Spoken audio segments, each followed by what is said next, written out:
Hello, thanks for joining us for another episode of the Living Beyond Numbers podcast. I'm your host, Jude Boudreaux, and I'm here with our Director of Positivity, Caleb Arringdale. Hello.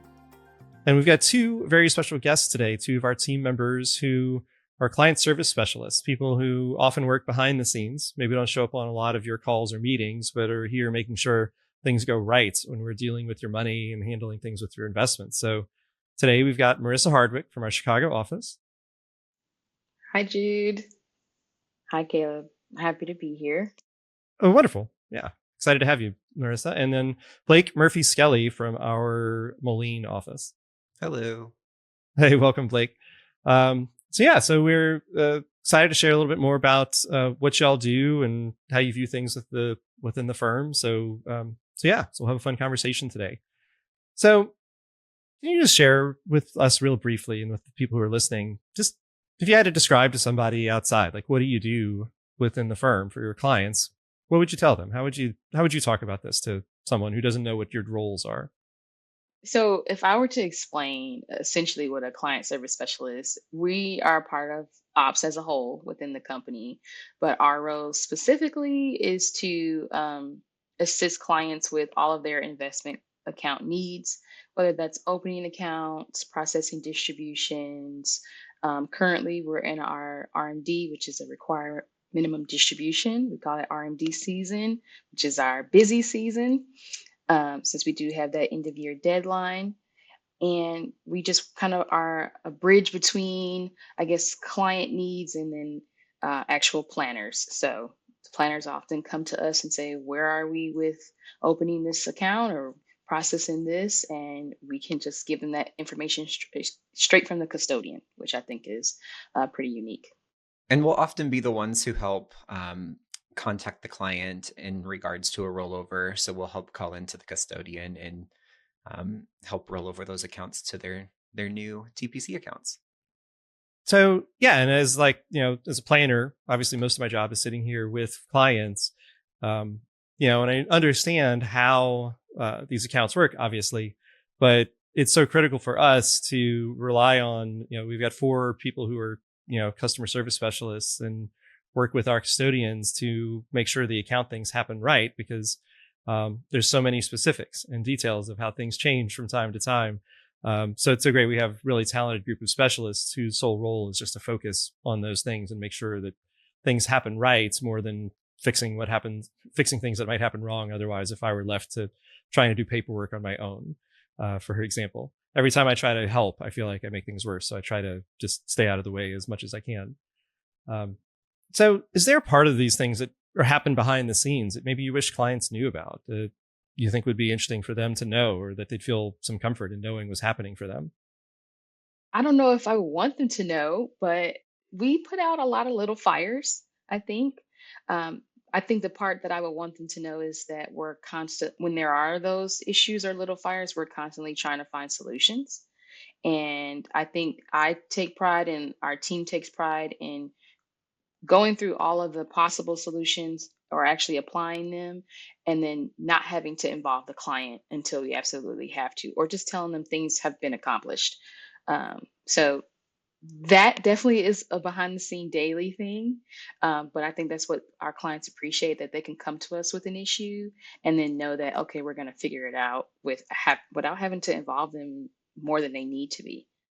I think that's a tremendous benefit, because there's, if they're doing this on their own, say at Charles Schwab, then they're the ones trying to figure it out. We get the benefit, I think, of hopefully seeing lots of situations and then being able to say, no, we can take care of this. We can help figure that one out for you. Yeah. Yeah. So Blake, in your bio, and I know this from working with you for a number of years, like you mentioned kind of wanting a place for a safe space for clients as soon as they walk in the door in the Moline office. Tell me a little bit more about that. Like, what do you think that looks like in practice or in your role? Yeah, so when I first started at the planning center, I started out as a client service associate. So I was right up front, and I got to meet the clients firsthand when they first walk in the door. So I think that it was really helpful to have that experience of meeting them right when they walk in the door, especially right when I started and they weren't sure who I was yet, and just making them feel safe in this space, especially when we're talking about finances, and some of those conversations can dive a little deep.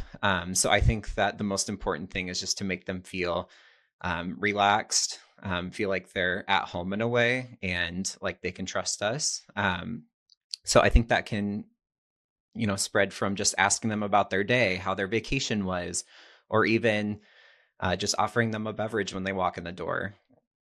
I think there's a lot of different methods that we can use to definitely create that safe environment for our clients. And what was your background before you joined the Planning Center, Blake?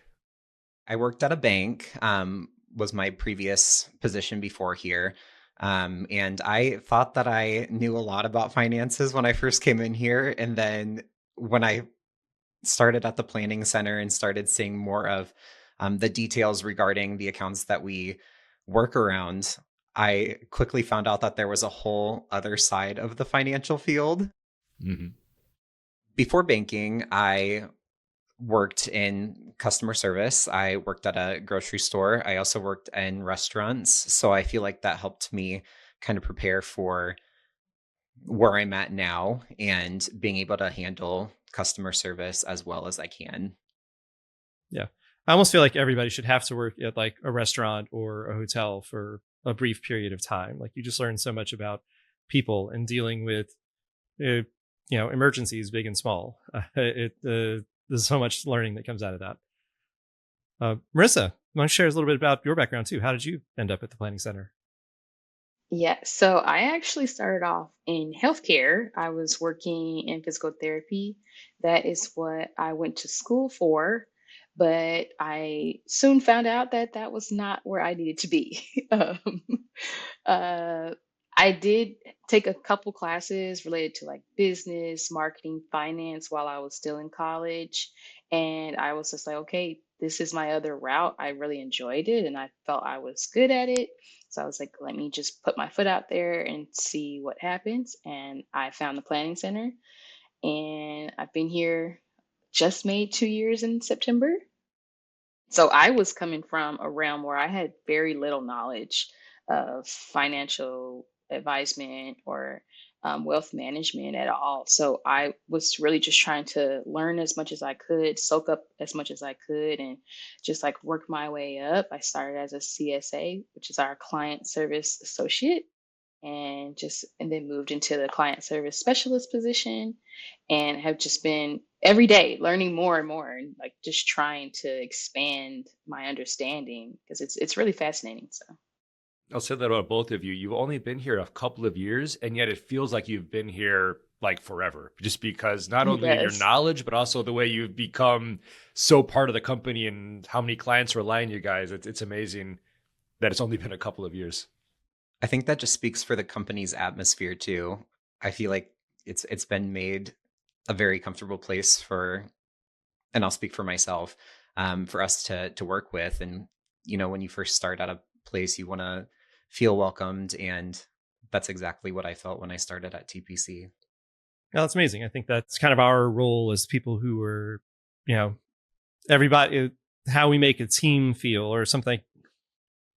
If I go back to my time at the hotel, I think this is kind of one of those lessons. Like the way we make the team feel has everything to do with the way the team helps the clients or the people who are going to show up that day feel. And so I'm so grateful every day as somebody who worked on my own by myself for a while. And then with a very small team, as we have this bigger team, to get to know everybody and to work with them, because it's just another way to have people feel taken care of. And that's, the great gift that we have is the ability to help families take care of this important stuff in a caring way. So obviously, without mentioning any names or anything, can you share a story or two of some time when you've helped a client or one of these little fires you've had to put out or some way you've been able to, add to the client experience here?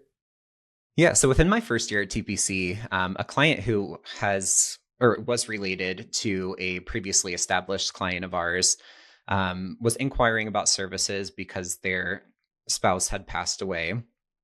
And when they first came in, they were very distraught about losing their spouse, which anybody would be. That's very understandable. And from the minute she walked in the building, I tried to make her feel as safe and comfortable as possible. I can't imagine how hard it is to have those conversations, but to make her feel more comfortable, um, we kind of tried to take the extra mile by sending flowers to her house. Um, we sent a TPC onesie to her house when her first grandchild was born. So I feel like we just taking those extra steps to create the comfortableness in an uncomfortable environment sometimes um, can be really helpful. So recently, we did have a Chicago client who passed away, and she needed her investment accounts distributed to her children. She had three children, and we had to open up six accounts in total, two each. And I remember when Michelle, one of our planners, she mentioned this was about to happen. She was just like, just a heads up, it is going to be quite a bit. And I was like, okay, like we just have to make it happen for her children are not clients of ours, but they just came to us and were like, if you could just assist us with this last piece, so we can kind of start to move on and have this something off of our plates. And we were like, absolutely. So it was during that whole situation, it was met with quite a bit of pushback from the custodian, just because they have their own practice and what they deem to be best and what they will and cannot do. Um, so that was a lengthy process, but I feel as though the children of the deceased client were very appreciative, um, very great to work with. Even though they did not want to move forward, they were just very appreciative that we could take the time out to make something that was a hard situation for them to deal with a little bit easier. So I took a lot of pride in that, and I felt really good about it, because now that's something that they don't have to work with on their own in their off time. They just knew someone else was doing the back end. Yeah, I don't think people realize how much of a time suck that can be. That can take so much time to send the proper documents, fill out the proper forms. And the fact that you can jump on the phone with someone or do most of the work even just without involving them is really impressive. What's a common worry that clients have that you think is really not that big of a deal, or something that your clients express that, uh, disquiets them a little bit, but really is something they shouldn't be worried about? I'm going to say something maybe a bit more trivial, but they are often really worried about their technological literacy.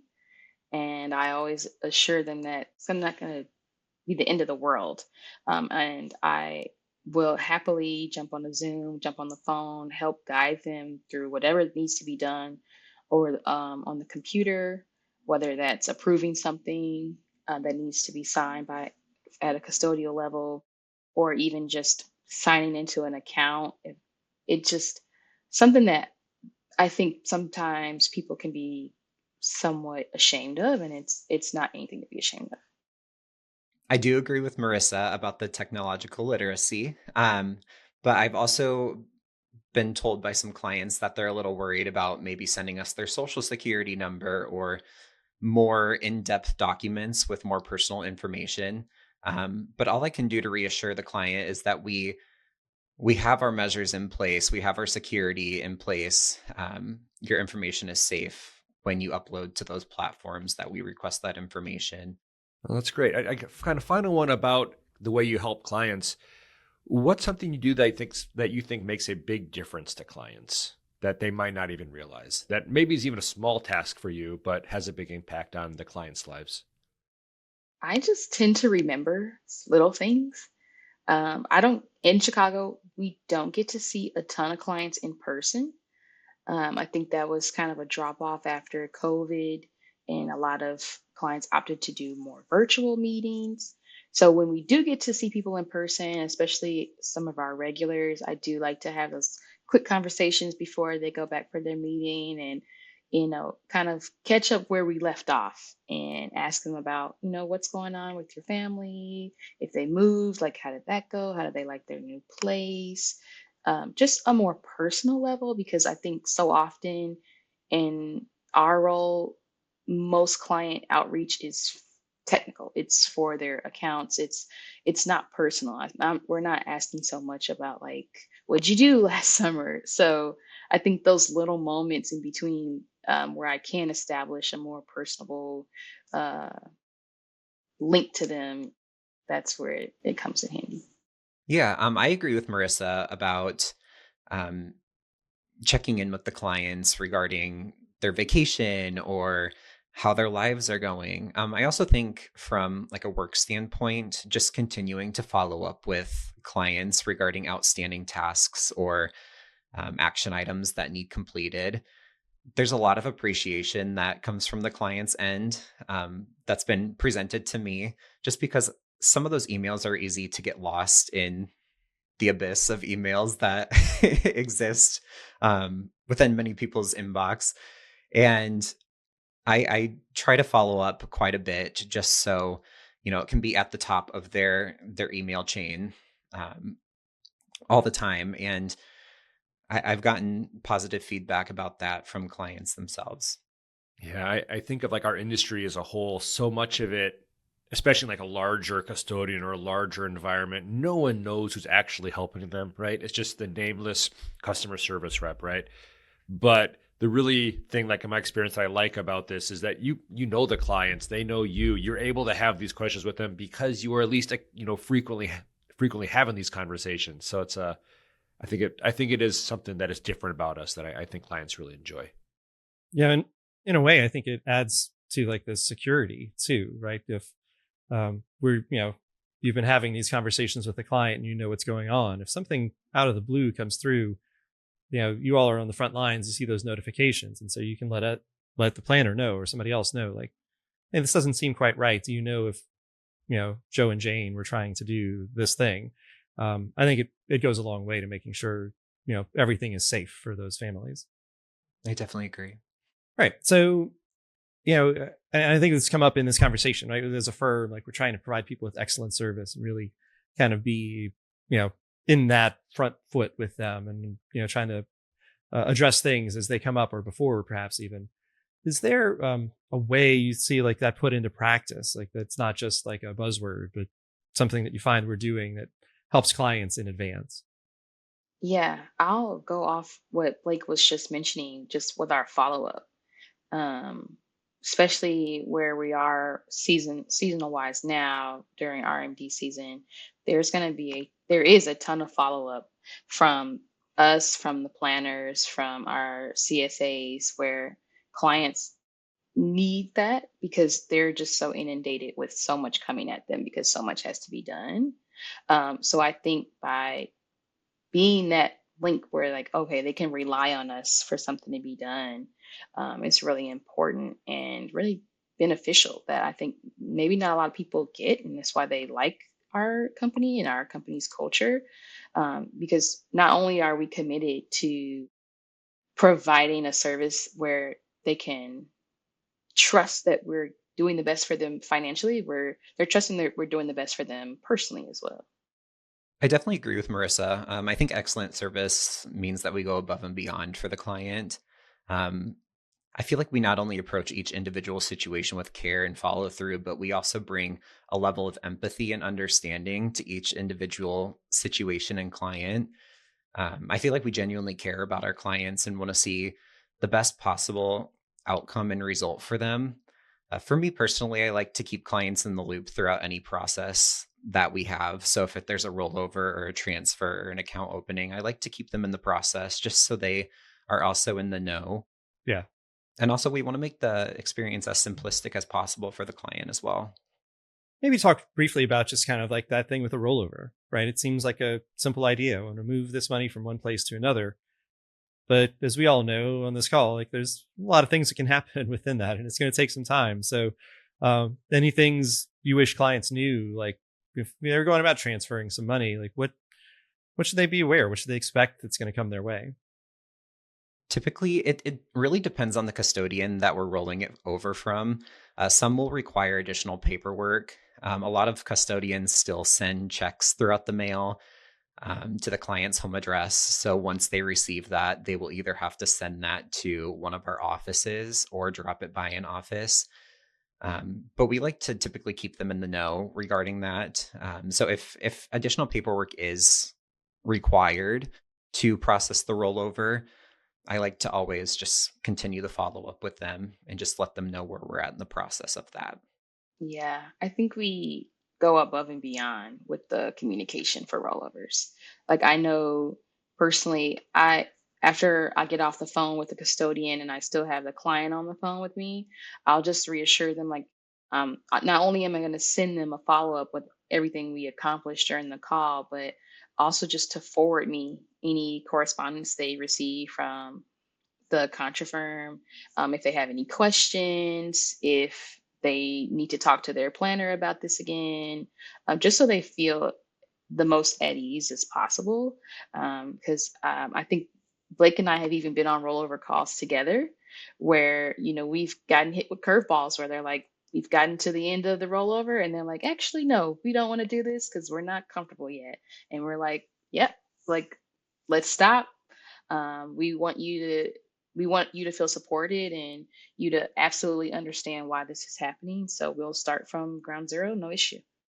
Yeah. Well, and like you brought up like the thing that makes me most like want to shake my fist into the void. They're like, for some reason, so many firms still want to mail checks to clients that then they have to forward to somebody else. And it just seems like such an unnecessary step. It seems like it's less secure, but it's, boy, that's the way it happens. And that's how we're going to do it. So, yeah, so often with those kinds of things, we're very much at the behest of the firm and whatever their policy book says. So you mentioned, Blake, that you learned a lot about the financial industry, obviously, when you switched from working at a bank to working here. But how has this worked for both of you? How has this work impacted the way you view financial decisions? Since starting at TPC, I've gained so much knowledge about the financial industry. Kind of like I said earlier, I worked in banking before this, and that's such a small fraction of the financial realm.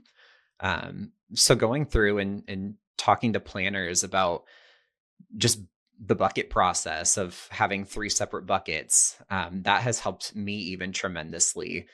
I think the thing that I've learned the most is while money struggles are real, they're just a chapter in the book of our life and they're not permanent. There's always ways to navigate money and create a better outcome to any situation. And I think I've just kind of taken that and realized that just because we might be going through hardship right now doesn't mean that that's going to be forever. I still want to live my life to its fullest capacity, whether there's money or not. Yeah, that's a good one, Blake. I feel like for me, like Blake's mentioned, I've learned so much and coming from a background where I had um, very little knowledge of the financial world and personal finance. I think now more than ever, I understand how important it is and how beneficial it is to have someone in your corner who, when you are in those moments of vulnerability or having some anxious feelings about money, you can go to them and be like, okay, what do I need to do? And they have an answer for you. Because sometimes that's just really what you want is someone to tell you it's going to be okay. This is going to be fine. When we were having a lot of that stock market volatility, a lot of clients were calling in and they just needed that reassuring note that, okay, this is going to be for the time being, but then we'll circle back and see how things look in a month or so. And even like personally, like I encourage my own family to like take more charge of their financial freedom. And like my grandparents have opened a trust, so they never thought they would ever do that. And I don't even know that much about trust from them. Like I see what they can be beneficial. So why not we do it? Like why not let's try it and just help ourselves out. So Yeah, that's so great. Yeah, I think about this quote probably every day with clients, but like it's from Maya Angelou, right? When we know better, we do better. And it's, yeah, as we learn about how some of these things work, we can put that into place in our financial lives and, have those conversations with others and help nudge people towards a solution that's a good fit for where they're at. All right. So as we move on to kind of the last segment, we've got some rapid fire questions for y'all. So first one, it's my most important question is always, what is your favorite animal? I'd say my favorite animal is a giraffe. There's always been something that's drawn me towards them. It might be the similar hair color that I have, but um, I also appreciate just like how tall they are. They stand out from everything else. I actually have two, but my ultimate is a raccoon. And then I also love otters. I think they're just the cutest little things. They both have hands, so maybe I just have a thing for animals with hands. I don't know. Oh, that's so great. Yeah. So how about what do you think is the best money you've ever spent? The best money? I maybe a trip. I love to travel and like learn from new places and new people. So I always think that's just worth it in the end. And I also enjoy planning trips, so maybe that's part of it that I don't mind spending money on that. I'd say the best money that I've spent would probably be my house. Just making that big of an investment, it's kind of intimidating, and just seeing how much effort and work constantly that home ownership takes, it's it is very intimidating, but just also have that piece of property that you can say I've worked towards this and I have earned this, it makes you feel really good. Oh, that's awesome. And we should probably have a separate trip planning episode, Marissa. That's the thing I get asked most often about, non-related to our work. I mean, tangentially, but is for clients. That comes up all the time. So we should probably do like a planning and resources episode one day. Yeah. So, but on that thread, how about favorite place to visit travel wise? My favorite place to visit is actually in Michigan. It's my grandparents' home.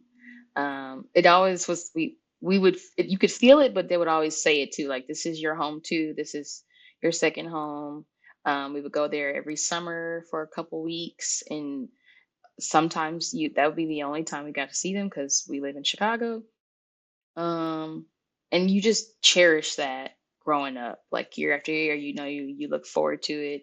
They have a huge pool, and it's beautiful out there. So it was just like a kid's paradise. Tons of land to run around on. But yeah, just those moments with them growing up makes it special. I'd say my favorite place to travel to is this town down in Florida called Cocoa Beach. Um, my partner's family takes trips down there quite frequently, and we tagged along with a couple of those trips, and it was just phenomenal vibes, beachy atmosphere, and swimming all day long, and just to have kind of a different atmosphere than what we're used to, being able to go to the beach instead of going to the river. It's a different vibe. So yeah, I just love the feel down there, and just feels like relaxation. Yeah, I was thinking it's different than the Quad Cities, but For sure. yeah. Oh, that's great. And Marissa, I think your answer was probably my favorite one ever for that question. That's really cool. That was really good. Yeah. How about a dream trip? Anywhere that you've always wanted to go but never been? So I'm a huge reality TV fan, and I am quite the Survivor watcher, and they film in Fiji, Oh, and just to see how clear the waters are and how beautiful it looks, that's kind of been on my dream vacation list for quite some time. mine would probably be Japan. Um, just never been to anywhere in Asia, and I would like to start there and kind of make my way around. But I just think Japan is just a beautiful culture. Japanese, it's a beautiful culture, and just want to learn more about it. Awesome. Caleb, do you want to hop in with any? One of my favorite questions of these rapid fires is, if you had to buy some happiness, what would it be? Approximately how much would it cost? So you just go to the store and buy something that'll make you happy. What is it? How much is it? Ice cream, $5. Ben and Jerry's. I was gonna agree with uh, Marissa. About 6.59 at the local Dairy Queen. yeah, there you go. That that buys my happiness entirely. You can't go wrong with sweet sugar. Cold sugar is about the best type of sugar. Agreed. Well, wonderful. Well, really excited that we've had y'all come on here today. So Marisa, Blake, I'm so grateful that y'all spent some time with us today. Any final words or closing thoughts that you wanted to share? Thanks for having us on and thinking of us. I've watched a couple episodes of the podcast, and it's just interesting to see. So when you approached us saying you wanted us on, I was a little like, "Whoa, I'm a spectator." But this was cool to be a part of, and I really appreciate it. I agree with Marissa. I was in the same boat. I was a little intimidated at first, but it's been really fun. And it's just been nice to listen to the past episodes and to see how everybody has different takes on everything. And I think that makes us unique and it makes us special. And I think that'll just be shown in many episodes to come as well. We all can come together while all having separate opinions about how to get to that final point. So yeah, thank you for having us on. Yeah, and I think it's so cool because there are some people here who are like more client facing, some people who are less client facing, but seeing how everyone works together. And even if you're not as client facing, there still is a lot of client communication that you have, and how integral you both are, really the whole ops team is to making this whole thing work. So really appreciate you guys taking the time. Yeah. So thanks for joining us for another episode of the Living Beyond the Numbers podcast at the Planning Center. Please subscribe, send any questions or comments our way. We'd love to hear from you. And if you have questions for any of us that were on the episode today, you can reach me, Jude, at theplanningscenter.com. Caleb is Caleb at theplanningscenter.com. Blake, unsurprisingly, is Blake at theplanningscenter.com. And it's Marisa H, Marisa H at theplanningscenter.com to reach Marisa. So thanks everybody again for being here and joining us. And we'll look forward to seeing you on another episode of the podcast pretty soon.